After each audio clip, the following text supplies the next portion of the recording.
gorrat murina jabalse agar malera tashree waaqayyo galate fatame bala agar malera lafe qabu gar malera igan angalo gar malera hallelujah galate fatame galgala kana waaqayyo oh hallelujah Jesus ol mansa managation rabaye kabolote ko ol mansa managation ke sabaye ol mansa managation rabaye megalate fatame galgala kana mo so hunna sinifte sa abasinifte sa wata sinifte waaqayyo kana shagala atana abata garita atana papa garita atana flora garita atana pichu garita janani hallelujah bagasha mayala bagasha megalate fatame galgala waaqayyo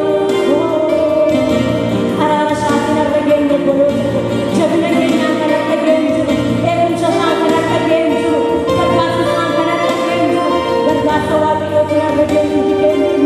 hallelujah Jesus grazie per la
You're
Oh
Bye.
Yesus Kristus kaleessas har'as bara baraan inni gooftaa.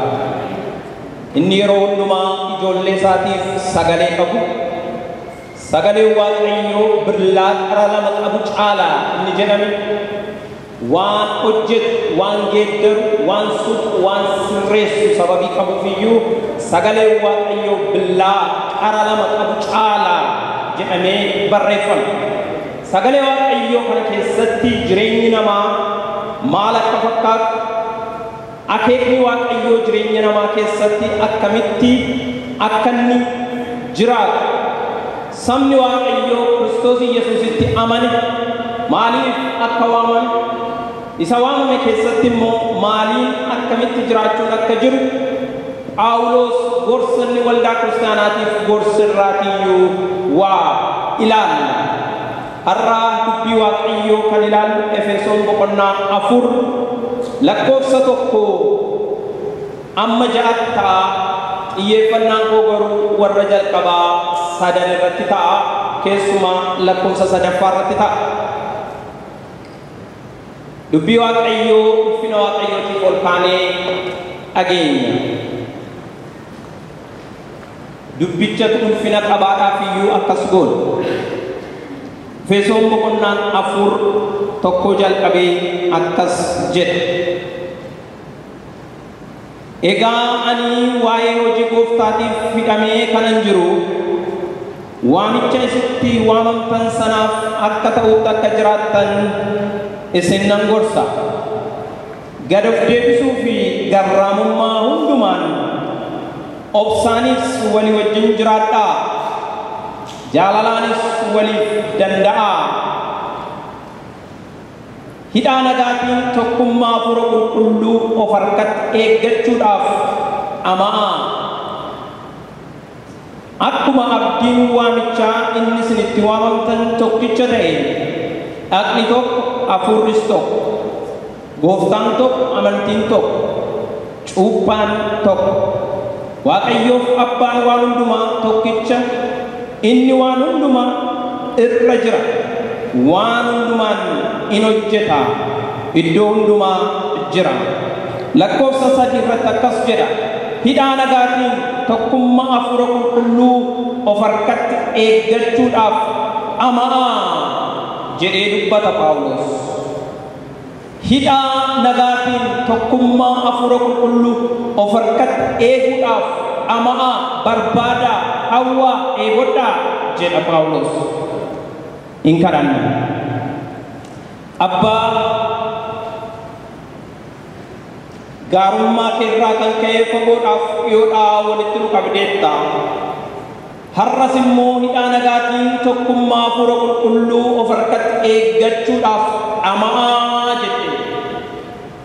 Tokkummaa keessan eeggachuudhaaf ama'aa jette. Tokkummaa keessan eeggachuudhaaf eegodhaa, fedhaa, hawwaa jette. Inni kun gorsa qulqullaa'aadha yaa Waaqayyo. Gorsa qulqullaa'aa kana Abbaa bara raajotaatti, bara ergamootaatti ijoollee keetti dubbatteetta. Har'as immoo yaa Waaqayyo nutti dubbachuu jaallatteetta. Tokkummaa Hafuura Qulqulluu karaa Kiristoos Yesuusiin arganne walii keenya gidduutti eeggachuu akka dandeenyuuf har'a yaa Waaqayyo si kadhanna. Gorsi qulqullaa'aa kun mana jireenya keenya irratti kan dhangala'aa ta'u. Gorsi ulfina qabeessi kun tokkoon keenya keessatti kan dhangala'aa ta'u. Hafuurri keenya yaa Waaqayyo gorsa qulqullaa'aa kana dhaga'ee gara teessoo kee ulfinaa kan si gammachiisutti guddachuu akka dandeenyu walharcaasuu keessaa baanee walharceessuu keessaa baanee gara tokkummaa isa abbaa biraa arganne sanatti guddachuu akka dandeenyu maaloo maqaa Yesuusiin hafuura kee irratti dhangalaasi. Maaloo mana keenya irratti hafuura kee dhangalaasi. Maaloo waldaa keenya irratti hafuura kee dhangalaasi. Maaloo hiriyummaa keenya keessatti hafuura kee dhangalaasi. Akka nuyi tokkummaa hafuuraan eegne kan godhu, akka nuyi tokkummaa keenya hin eegne kan godhu, gidduu keenyatti, jireenya keenyatti, waldaa keenyatti xiyyaa darbachuu kan barbaadu hadhaan maqaa Yesuusiin kan waraaname haa ta'u. Hadhaan abbaa biraan taane kan waraaname haa ta'u.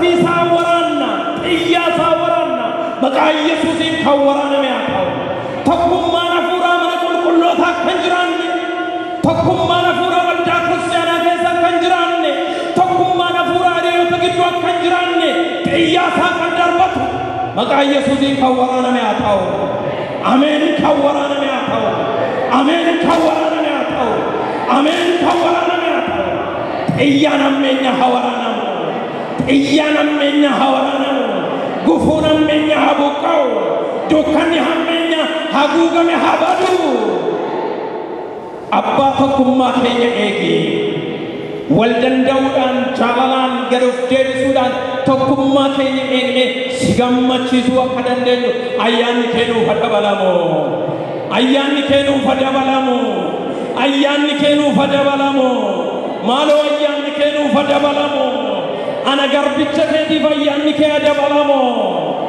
بكل توثاني كنفني يا أبا برابران بكل توثاني كنفني جريني كينيا تجاجل كينيا واقفنا كينيا تكمان كينيا إجاغورا تغرا مكاتا قداتو كنما هوت كنما وامو هاتو وانت حد آتي مكا يسوسنا ورانا galgala kana nutti dubbadhu anas dadhabaa garbicha kee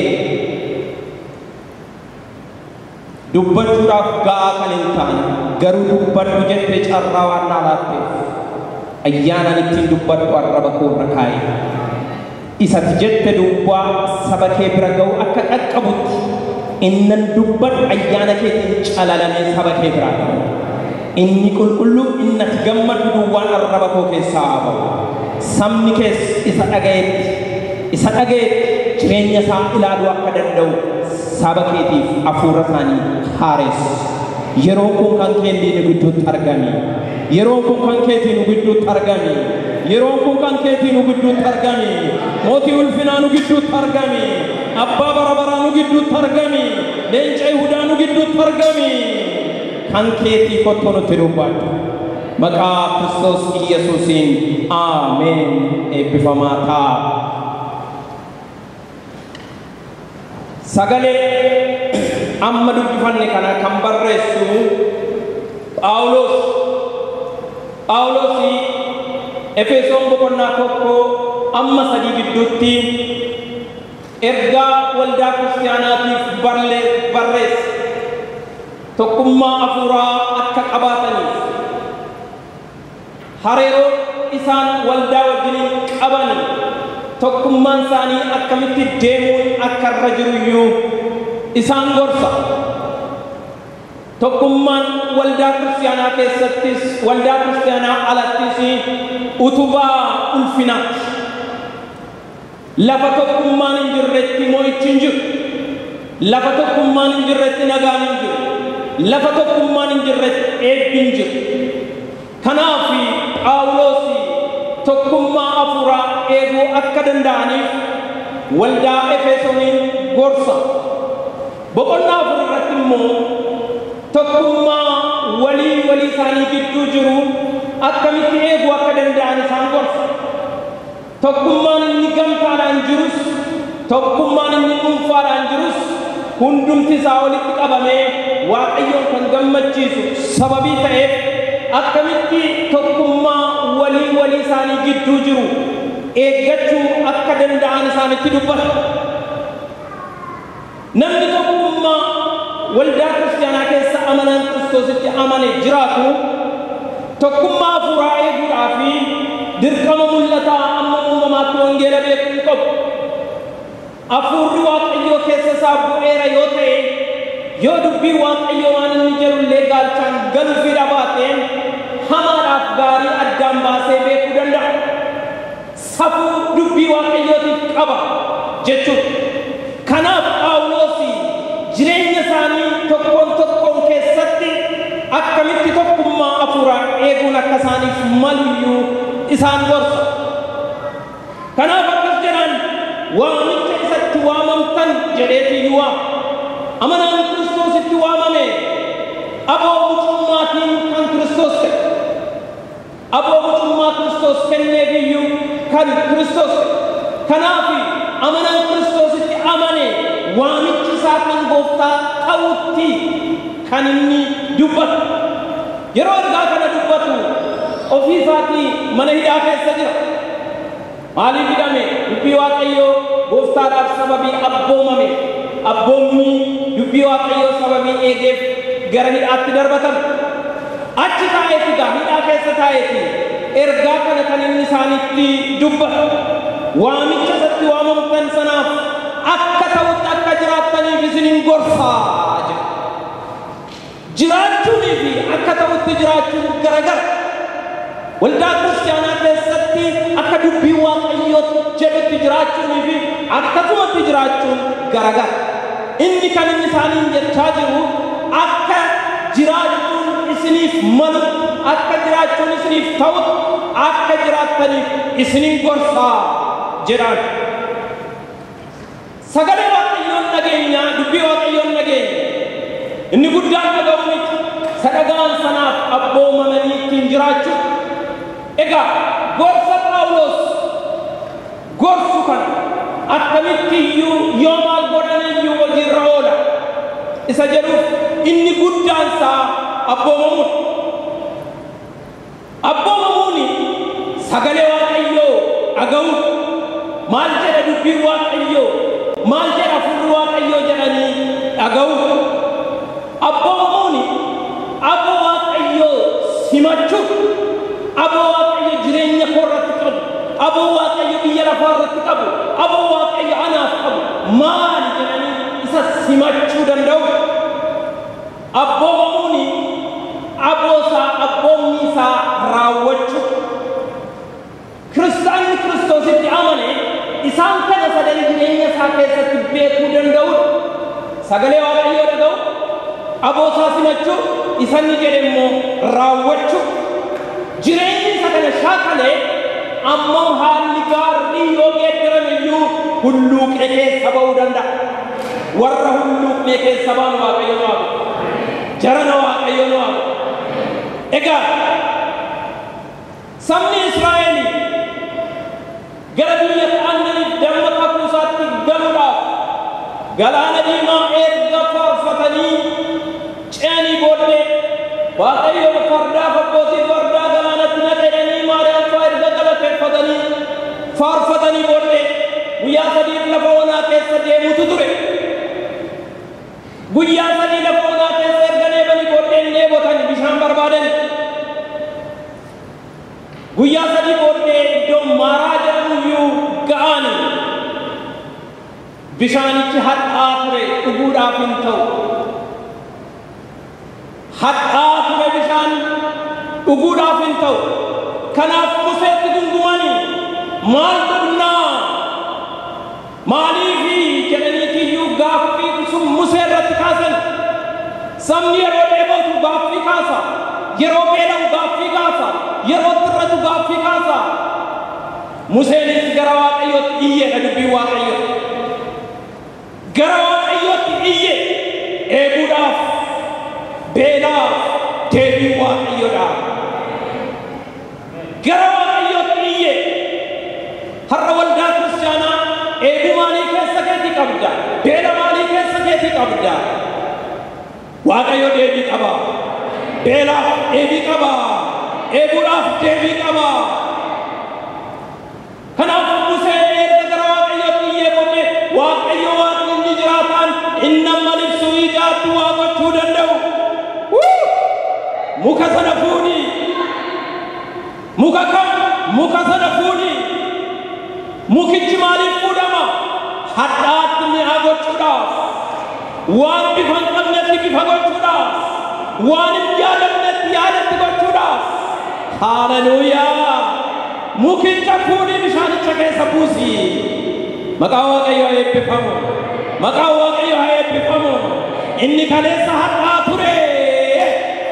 Mi'aatti geeddarameera. Inni kaleessa mi'aa ture. Har'as mi'aadha. Isa kaleessa hadhaa iyyuu har'atti mi'aatti geeddarama. Maqaa nama Naazreetiin hadhaa keenya inni mi'aatti geeddaru Waaqayyo nu gidduutti argamu. Hadhaa keenya jireenyi nama hadhaa inuma qaba. Waan itti hadhaa'u qaba jireenyi nama. wanga fitti ta'u qaba jireenyi namaa ituu kadhatuu hadhaa'utti dandeetti kadhaa'uu danda'a ituu gooftaa wajjin deddeebi'u hadda jireenyi lafoonaa itti ta'uu danda'a waaqayyo garuu hadhaatti mi'aa gochuu danda'a mee waaqayyo hadhaa koo mi'aatti hin geeddara kan jettan waaqayyo ulfina laaddaa waaqayyo ulfina laaddaa hadhaatti mi'aatti geeddara waaqayyo akkamitti geeddara isa waaqayyo beeka garuu waaqayyo hin geeddara hadhaan bara baraan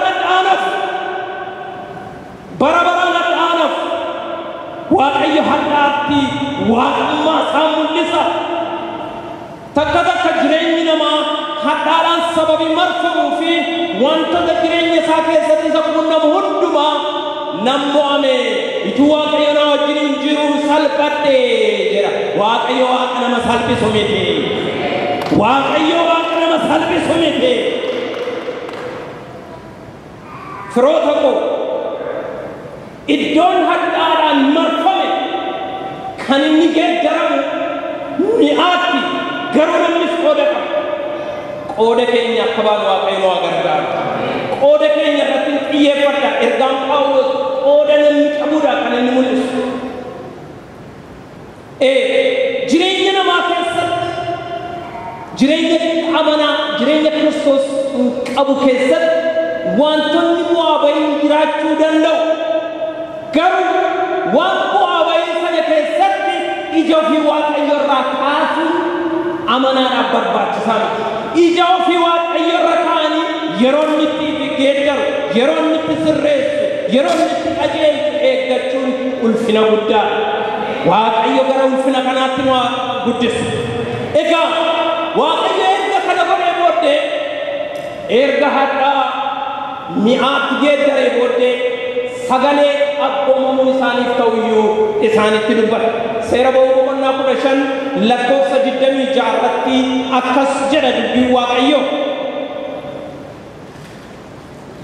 erga waaqayyo erga waan nu keessa jirru keessaa nu baasee booddeedhayyuu waan nutti irrate sana immoo waan nuyi gochuu dadhabne immoo nutti hima waaqayyo erga isaaniin bishaan baasee booddeedhayyuu waan isaan abboomamuun isaaniif ta'u akkas jedhee isaanitti dubbata sagalee ana waaqayyo keetiin isa sitti dubbatu dhugumaan yoo dhaggeeffatte wanta ana duratti qajeelaa ta'e yoo goote abboommii koo yoo dhageesse seerrata koo hundumaas yoo eegde dhukkuba ani warra Gibxitti fide hundumaa keessaa tokkollee sitti hin fidu ani waaqayyo fayyisaa keetii jedha ani waaqayyo maal keetii ani waaqayyo fayyisaa keetii sagalee waaqayyo keessa fayyinatu jira sagalee waaqayyo keessa nagaatu jira sagalee waaqayyo keessa birmadummaatu jira mee sagalee waaqayyo keessa anaaf nagaa jira kan jedhu caa godhee gooftaa galateeffatu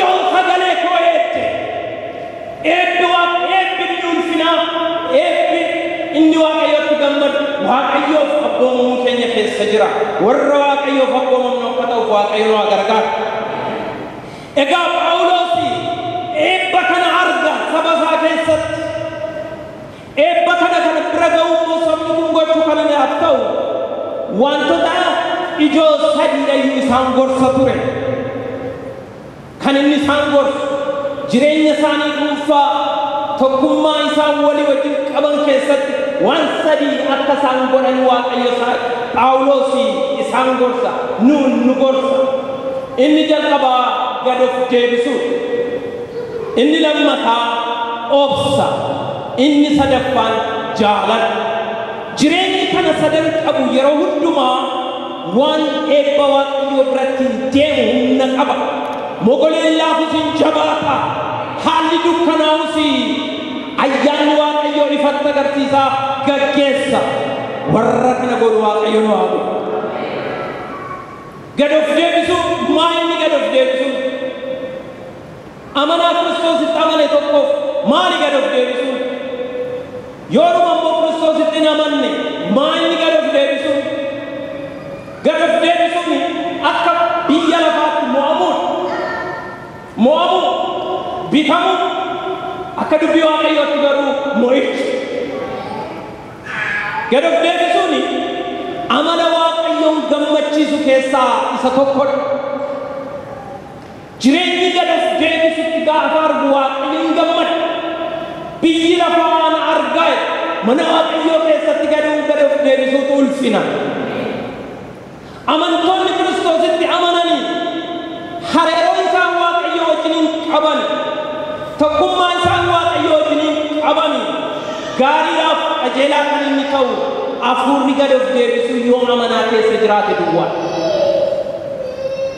Animoo keessatti waaqayyo ulfina mul'isu gad of deebisuu keessatti garuu waaqayyo ulfina isaa mul'isa.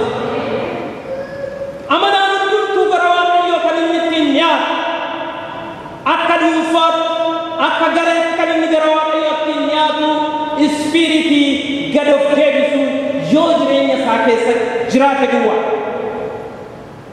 Macaafa qulqulluu Maarqos boqonnaa 9 lakkoofsa 33 irratti duuka buutonni gooftaa Yesuusii hin mari'atu walitti muggutu walitti mari'atu kan isaan mari'atan erga Yesuus du'ee booddee eenyutu nu gaggeessa kan jedhu ture mariin isaanii. Eenyutu nu gaggeessa? Yesuus yeroo isaa asirraa fixee gara abbaa isaa yeroo deemu nu keessa eenyutu caalaa? Eenyutu caalaa? jedhanii walitti muggutu walitti haasa'u wal gaafatu walitti dubbatu. Gooftaa Yesuus maal dubbattu isaaniin jedhee isaan garuu waan dubbatanitti himne calluma jedhanidha dubbii waaqayyo. Gooftaan Yesuus garuu waan isaan dubbachaa turan beeka. Firoota koo waaqayyo waan ribuudhaaf kalee waaqa qoree ilaaluudha. Isa nuyi garaa keenyatti dubbannu, isa nuyi garaa keenyatti yaadnu, isa nuyi garaa keenya wajjin buusnee baasu waaqayyo waaqa dhaga'u. Jarana waaqayyo waaqa dhaga'u. Jarana waaqayyo waaqa dhaga'u. Maal dubbattu?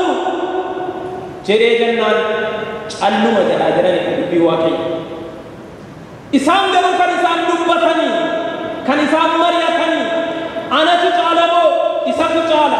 Isheetu caala moo eenyutu caalaa? Ispiriitiin isaan ittiin dubbataa turan ispiriitii qajeelaan ture. Animoo ture keessa isaanii keessatti. Gooftaan isa kana arge isa keessa keenya arga waaqayyo. Mootifii keenya arga waaqayyo. Isa nu dubbanne caalaa mootifii keenyaaf waaqayyo iddoo kenna. Kanaaf inni isaan dubbatan inni beeka sababii ta'eef. Waan isaan yaadaa jiran inni beeka sababii ta'eef. Eenyutu akka gaggeessuun isaaf malu inni beeka. Garuu gaggeessuu dura waan isaan beekuu qaban isaan itti dubbata. Jireenya amanaa keessatti dura bu'uu dura wanti barbaachisu jira. Kanaaf gooftaa Yesuus akkas jedheen namni dura ta'uu barbaadu jedheen namni dura ta'uu barbaadu nama hundumaa booddee ta'uutu isaaf ta'a. Nama tokko dura miti, nama lama miti, nama hundumaa booddee ta'uutu isaaf ta'a. Nama hundumaafis hojjechuutu isaaf ta'a. Isaan eenyutu caalan keessaa jiru? Inni garuu caaluu barbaadde taanaan nama hundumaa booddee ta'ii ittiin jechaa jira. Caaluu barbaadde taanaan gadi bu'ii tajaajilii ittiin jechaa jira. Caaluu barbaadde taanaan ispiriitii gad of deebisu qabaadhu jechaa jira. Waaqayyo ispiriitii kana irratti dhangalaasu. Gola keenya irratti dhangalaasu. Mana keenya irratti dhangalaasu. Hiriyummaa walii qabnu keessatti kanaa dhangalaasu. Gad of deebisi ittiin jedhu. Akkasuma Maatiyos boqonnaa 18 keessatti duuka buutonni ulaagaa isaan ittiin yaadanii ulaagaa biyya lafaatti fakkaata ture. Kanaaf akkas jedhanii mootummaa waaqayyoo keessatti hundumaarra kan caalu eenyu jedhanii eessatti mootummaa waaqayyoo isa har'aa dubbachaa jiran isa ganaa mootummaa waaqayyoo asitti wanta hojjetamaa jiru hojjetamne mootummaa waaqayyoo keessatti hundumaarra kan caalu eenyu jedhanii isa gaafatan. Kanaaf gooftaan akkana isaaniin jedhe dhugumaan isinitti himaa deebitanii akka mucoolii yoo ta'uu dhabaattan matuma mootummaa Waaqayyoo arguu hin dandeessanii. Akka maaliin jedhe waldaa kiristaanaa akka mucoolii ta'uu baattu yoo ta'uu dhabaattan abadan ta'uu arguu hin dandeessanii mootummaa Waaqayyoo. Maal jechuudha akka mucoolii ta'uu jechuudha? Nama guddaa akka kooti kana deebi'ee mucaa ta'a jechuu miti. Beektu kana inni dubbachuun irra raafan dubbadde. Haa ta'u garuu akka mucoolii yeroo jedhe Waaqayyo yeroo ijoolleen kennaa bareedu uume. Ijoolleen kennaa Waaqayyooti. Hafuura Waaqayyootii fi hojii dinqii Waaqayyootiif uumamne hundumti keenya iyyuu. Uumamuu duwwaa miti. Aboo kennameeraaf ijoollee Waaqayyoo ta'an kan jedhamu aboo kenname. Gooftaan Yesuus akka mucoolii yoo taatan yeroo jedhu inni akka dinqii dubbii Waaqayyootiin dhalate inni abooniif aangoon kennameef kuni kan inni barate kan inni dhaga'e gooftaa isaarraa Waaqayyo irraa baratan jechuudha. Kanaaf abboonni koo yoo eeggan malee mootummaa Waaqayyoo arguu hin dandeessanii jedha. Abboonni Waaqayyoo eeguu keessa jira jaran abboonni Waaqayyoo eeguu keessa jira eebbinni guddaan. Ispiriitii abbaa isaa fakkaata amala abbaa isaanii yoo uffatan duwwaadhayyuu mootummaa Waaqayyoo arguuf akka jiraniyyuu ifatti isaanitti dubbata. Kanaaf Phaawulos obsa qabaadhaan ifama gad of deebisaa jedhee kan inni dubbatu. Jireenyi gad of deebisuu keessa mo'ichi akka jiru sababii beekuufiyyuu gad of deebisuun gorsa isaa keessaa isaan gabaa ta'ee mul'ata. Waaqayyo gad of deebisnee ulfina isaa arguu akka dandeenyu Waaqayyo nu gargaara. Gad of deebisnee walii wajjin jiraachuu akka dandeenyu Waaqayyo nu gargaara. Inni lammaffaan Phaawulos irra deddeebi'ee dubbata obsaan wal danda'aa jedha. Obsaan wal danda'aa namni hundumtuu amala mataa isaatii qaba. Hundumtuu amala adda addaa qaba. Amala inni qabu kan akka namni isaaf danda'u akka namni isaaf hubatu barbaada. Namni inni kaanis akkuma kana amala ani qabu inni tokko hin qabu. Isa inni tokko narraa barbaadu ani immoo sarara nan barbaadu. Kuni hariiroo jireenya. Obsa jireenya isaanii keessatti akka shaakalaniif obsaan wal danda'u akka shaakalaniif iyyuu isaanitti dubbata. Obsi ija hafuuraa keessaa isa tokkodha. Jireenya kiristaanaa keessatti obsi ija hafuuraa jedhamee beekamu keessaa isa tokkodha. Jireenya namaa keessatti Waaqayyo sanyii facaasa. Biqilee akka jabaatu kan godhu abbaadha. Obsa kana keessatti iyyuu isaaniin of danda'a wal danda'a jedheetu itti dubbata. Jireenyi kiristaanummaa kan inni mul'atu wal danda'uudhaan mul'ata. Wal hubachuudhaan mul'ata. Wal yaaduudhaan mul'ata. Kanaaf akka isaan waliif obsan isaan gorsa. Mee Qolaasaayis boqonnaa tokko lakkoofsa 11 irratti waan inni gorsu waan inni waldaa kiristaanaa gorsu iyyuu ilaala. Qolaasaayis boqonnaa tokko lakkoofsa 11. Phaawulos waldaa Qolaasaayis fedha Waaqayyoo beekuudhaan akka guddataniif isaaniif kadhata ture. Yaada Waaqayyoo beekuudhaan akka isaan guddatan fedha Waaqayyoo beekuudhaan akka isaan guddatan isaan gorsa ture. Fedha Waaqayyoo sanaan akkamitti jiraachuun akka isaaniif malu isaan gorsa. Kanaaf akkasittiin jedha Qolaasaayis boqonnaa tokko lakkoofsa 11 irratti obsa hundumaa gammachuudhaan waliif danda'uuf akka aangoo isaa ulfina isaa keessaa dhufuutti jabina hundumaan jabeeffamaa ittiin jedha. والدندوران جبنان جبه فما إتيه جبني أبصن أبو يوتي لتينو قدران تلو كانوا يتين أبصنك السبان أبصق النسنان إتيجوران سيد أقرأ جورا أبصي أكمل زلادة إجا فراغوف تا يسوع نورا برباد كيسا إساتوكر كنا في باولوسي أبصان والدندوران جريتيو والدا كريستيانا كورسا تكما فراغ كروساني تجرو إيغورا أبص برباجسا كتة إسانغورس إني سدفان جالان لكما بيكم عملا واقعيوت بور رمانتي كريستيانو ما جالالا نمني نما وجن نمني واقعي وجن هاري رومورا توكم ما ومورا جالاني برباچسا جريني جالاني كيسن جرّي دوات جريني جالاني كيسن جرّي مي هنقب كنافي باولوس جالالان جري كنني سانغورسو ورسة قطع برسيزة بغفتا يسوس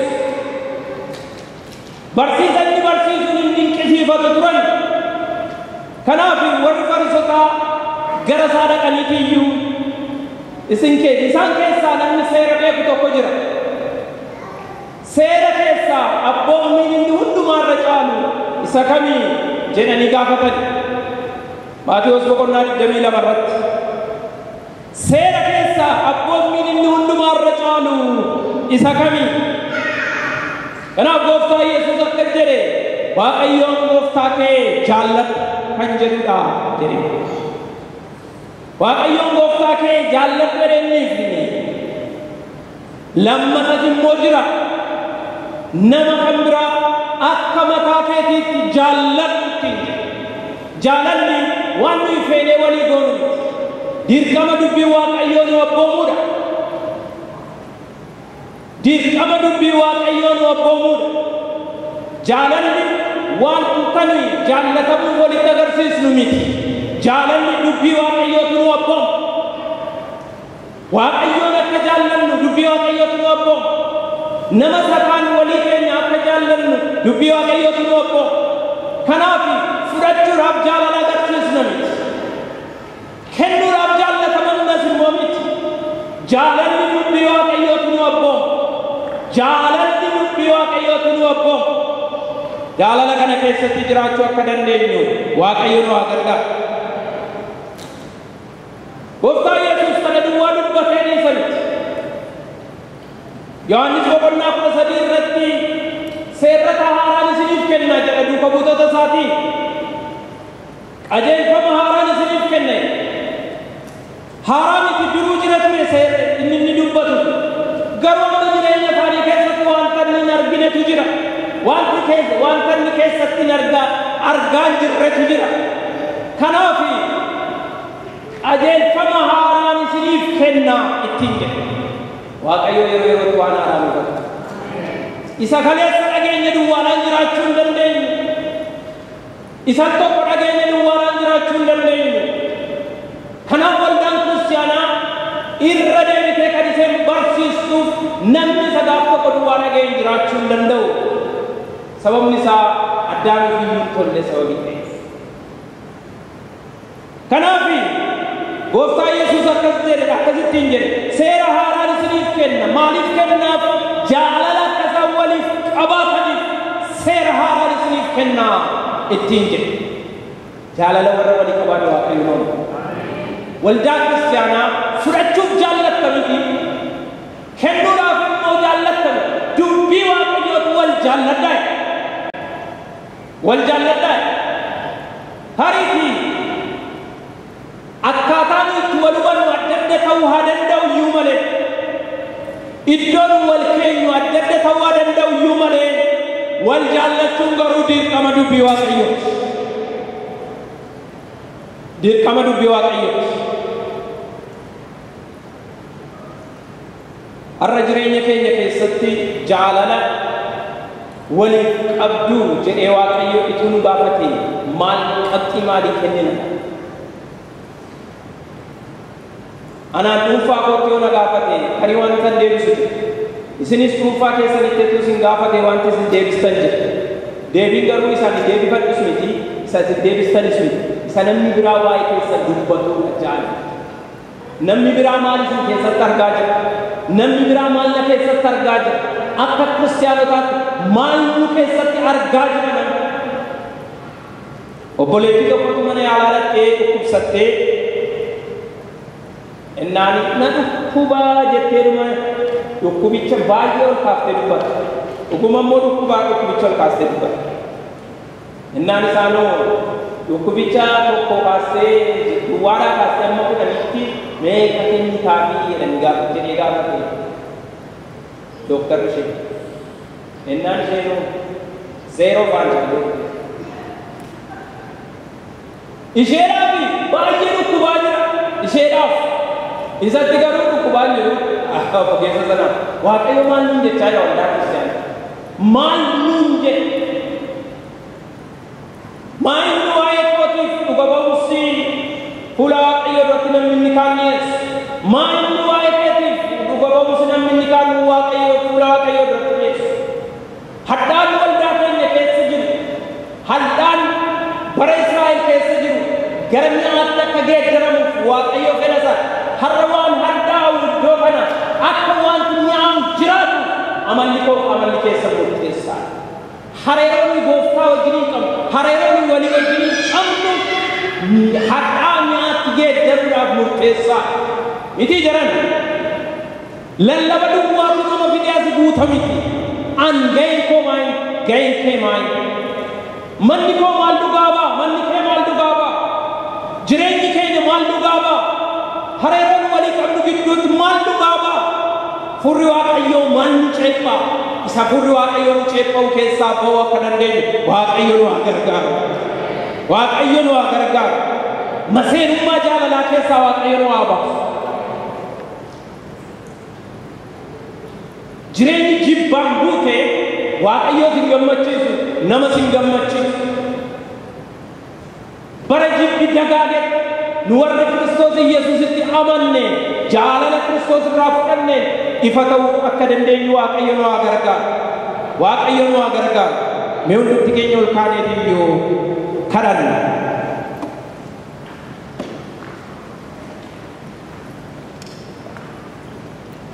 jaalalli Kiristoos ittiin nu jaallate jaalala jiraata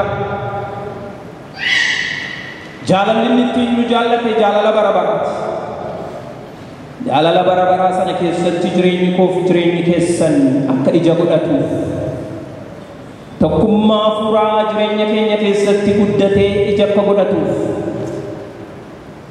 gad of deebisuun jireenya keenya keessatti iddoo godhatee hadhaa keenya mi'aatti geeddaruu akka danda'uuf wal danda'uun keenya isa kaaniif ifa ta'uu akka danda'uuf jaalalli nuyi isaaf qabnu waliif qabnu waaqayyo abbaadhaaf duuka buutota Kiristoos ta'uu keenya biyyi lafaa akka baruuf har'a jireenya keenya keessatti maal shaakalaa jirra laata maal shaakalaa jirra gad of deebisuu hiikasaa akkamitti argaa jirra obsa akkamitti mana keenya keessatti ittiin dhimma ba'aa jirra jaalala akkamitti ittiin dhimma baanee isa kaaniif eebba taanee ifa Kiristoos taanee Kiristoosin mul'isaa jirra tokkummaa hafuuraa qabaachuudhaaf tokkummaa walii keenya gidduu jiru eeguudhaaf isaan kun barbaachisaadha inni kaanoo jaalala nu walii qabnuudhaaf iyyuu nu dheebotaa nu dharraa jaalala isa inni kaan nurratti argee nu dheebotu nu hawwu qabnaa laata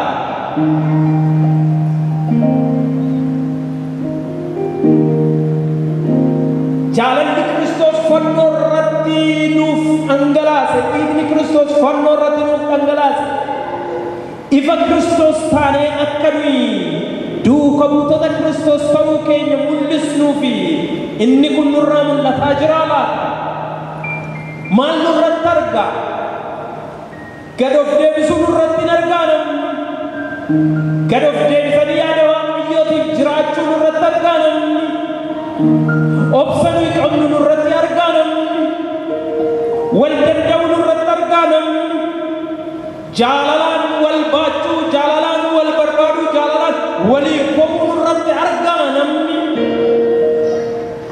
akkamitti Kiristoosin mul'isaa jirra laata akkamitti Kiristoosin jireenya keenya mul'isaa jirra taata jireenyi keenya akkamitti Kiristoosin mul'isaa jira laata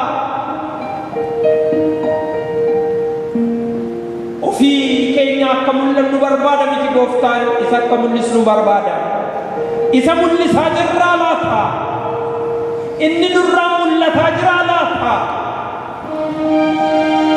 firoota koo eeyyee eessa keessanitti isa jaallachuun naaf ta'u nan jaalladha isa jibbuun naaf ta'u nan jibba jechaa jirra laata lakkii waaqayyo garuu hundumaa akka nu jaallannu nurraa fedha abboommii waaqayyoo nama hundumaa akka nu jaallannu nurraa fedha akkatiin jaallanne wanti si godhu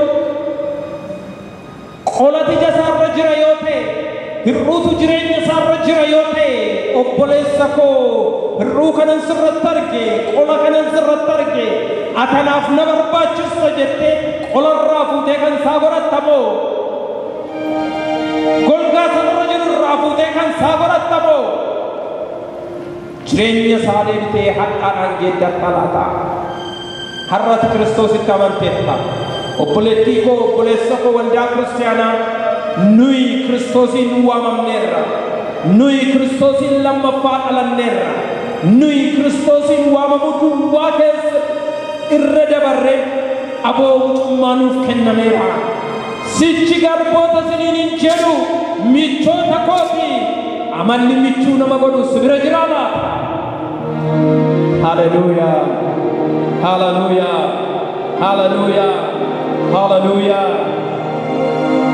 akkamitti jireenya keessan ilaalaa jirtu laata kadhannaa kana obboleessi keenya Sisaay achi as ba'ee akka fuulli waaqayyoo isa geggeessetti nuuf kadhataa nummoo ija keenya walirra buusnee ulfina waaqayyootiif ameen jennee harkaaf hin kadhannaa obboleessi keenya Sisaay achi as ba'ee akka beekutti akka isaaf galetti nuuf kadhataa hafuura waaqayyootiif isaaf kenna.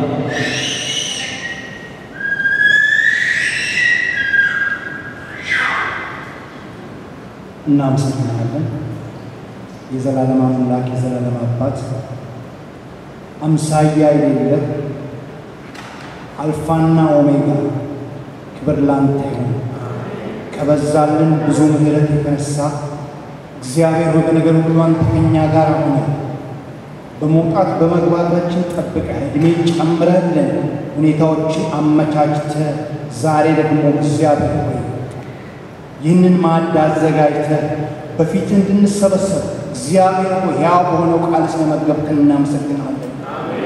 እግዚአብሔር ሆይ ክብር ላንተ ይሁን። የማንወደደውን የወደድከን ሩህሩህና ቸር የሆንክ እግዚአብሔር ስም ይባረክ። ሳንፈልግ የፈለግከን ከጠፋንበት ፈልገህ ያገኘን ልጆቼ ብለህ የራስ ያደረግከን ክብር ላንተ ይሁን። እኔ በፊት የሚያቆመኝ የኔውን አንዳች ነገር የለኝም። ስለኔ የማውቀው ድካም ነው። ስለኔ የማውቀው ኃጢአተኛ መሆን ነው። ነገር ግን አንተ ቸር ስለሆንክ አንተ ፍቅር ስለሆንክ እግዚአብሔር ሆይ መኖር ችያለሁ አመሰግንሃለሁ። ያው አርገኛ አመሰግንሃለሁ። ክብር ላንተ ይሁን። ስለ ወንድሞቼና ስለ እህቶቼ አመሰግንሃለሁ። እግዚአብሔር ሆይ በእውነት ሰበሰብከን፣ በእውነት መከርከን። አቤቱ አሁንም እንለምንሃለን ይህ ቃል እግዚአብሔር ሆይ በውስጣችን ተተክሎ ስር ሰዶ ፍሬን እንዲያፈራ ለውጥን እንዲያመጣ በኢየሱስ ክርስቶስ ስም እርዳን። ቃል በአንድ ጆሮ ገብቶ በአንድ ጆሮ የሚያልፍ ሳይሆን አቤቱ በኢየሱስ ክርስቶስ ስም ተተክሎ ማንነታችንን የሚለውጥ አዲስ የሚያደርገን እግዚአብሔር ሆይ የተጋረደብንን ግርዶሽ የሚገፍ እግዚአብሔር ካለንበት ወደፊት የሚያራምደን ወደ አሰብክልን ሐሳብ ውስጥ እንዲከተን በኢየሱስ ስም ለምንሃለን። በኢየሱስ ክርስቶስ ስም ይሁን እንዲሁ ተራውልና እግዚአብሔር በኢየሱስ ክርስቶስ ስም ቃል መጥቶልናል ይፈውሰን። ቃል መጥቶልናልና ያድነን። ቃል መጥቶልናልና ያሻግረን በኢየሱስ ክርስቶስ ስም አንተ እንዲሁ አትናገርም። አቤቱ በማስተዋል ሰምተናል። እግዚአብሔር ደግሞ የምንራመድበትን ጉልበትና አቅም ስጠን። አቤቱ እግዚአብሔር እናመሰግናለን። አንተን መሆናችን ያንተ መሆናችን የሚታወቀው ስለዘመርን አይደለም። እግዚአብሔር ቃልንም ስለሰበክን አይደለም፣ ስላገለገልንም አይደለም፣ ቀንን ቆጥረን እሁድ ስለመጣን አይደለም።